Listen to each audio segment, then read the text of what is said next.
ترکیه وایي د سوریې پر ځای به له طالبانو سره جګړه پیل کړي. سلام وخت بخیر. که تاسو چینل ته اوس راغلی وئ نو چینل در سره سبسکرایب کړئ.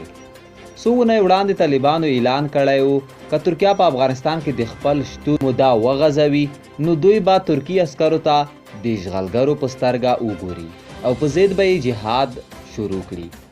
طالبانو په خپله یوه تازه بیانیه کې ویلي زموږ په هیواد کې د هر بهرني اوسېدل د افغانستان اشغال دی. یوه اونۍ وړاندې د ترکیې ولسمشر اردوغان ویلي د واشنګټن سره یې په دې پریکړه شوې چې د کابل هوایي ډګر ساتنه او تنظیم په کومه اندازه وشي، یعنی ترکي ځواکونه به د کابل هوایي ډګر ساتنه کوي.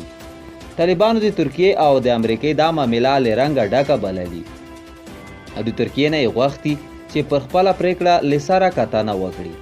خو اوس مهال د ترکیې ولسمشر اردوغان طالبانو ته ویلي له افغانستانه په هر ولایت کې د ترکیې ځواک په وړاندې مو که کوم مشکل جوړ کړ نو تاسو یا هغه هیواد چې تاسو ته یې پناه یا ساتنه کوي نو د ترکیې او هغه هیواد ترمنځ به سخته جګړه پیل شي.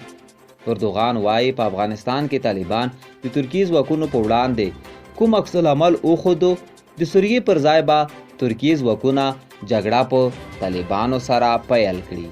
که ویډیو مو خوښه شوې وي نو در سره لایک یې کړئ او د چینل سبسکرایب هم مه هېروئ.